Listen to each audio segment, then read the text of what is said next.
लड़ाई लड़े उसको ओबीसी नेता नहीं मानता। ओबीसी किसको नेता मानता है?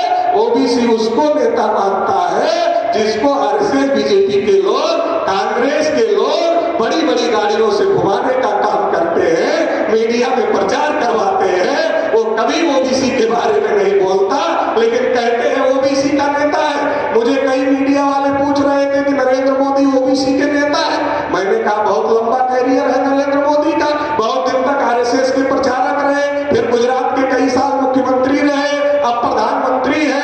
कभी ओबीसी के हक अधिकार की लड़ाई लड़ी। उनके समय में तो मंडल की भी लड़ाई चल रही थी। क्या मंडल की लड़ाई में कभी नरेंद्र मोदी जी शामिल हुए?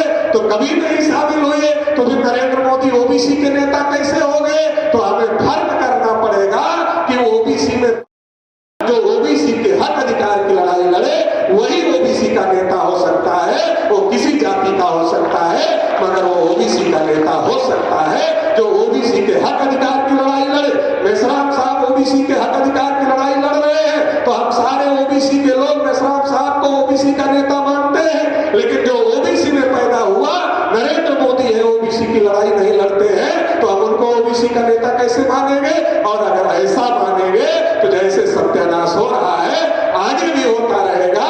तो जाति का नशा कम करना पड़ेगा। जब जाति का नशा कम होगा तब वर्ग का नशा चढ़ेगा।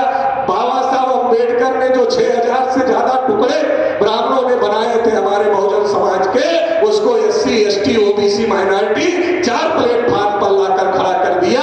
तो पहले एससी एसटी ओबीसी माइनॉरिटी बनो और फिर सब एकजुट होकर मूल निवासी बन जाओ, तो देश में हम अपने हक अधिकार की लड़ाई लड़ सकते हैं।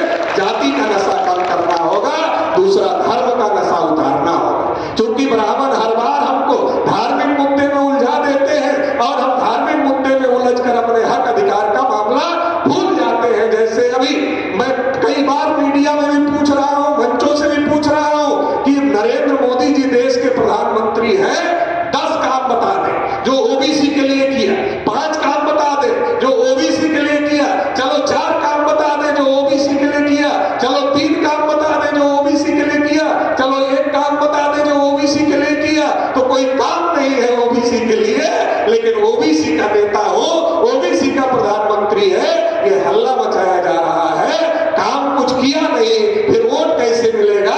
फिर अयोध्या में मंदिर बनाकर धार्मिक भावनाएं भड़काकर वोट लेने की साजिश चल रही है। इस साजिश को रोकना पड़ेगा। इसलिए राष्ट्रीय पिछड़ा वर्ग मोर्चा ने तय किया है कि ये हमारे हक अधिकार की बलि चढ़ रही है, ये हमारे पुरखों की जो विरासत है उसको खत्म करने का षड्यंत्र किया जा रहा है। इसलिए जो सारा षड्यंत्र चल रहा है इसके खिलाफ जब 22 जनवरी को जब राम मंदिर का उद्घाटन होगा तो उस दिन पूरे देश भर में राष्ट्रीय पिछड़ा वर्ग मोर्चा काला दिवस मनाने का काम करेगा।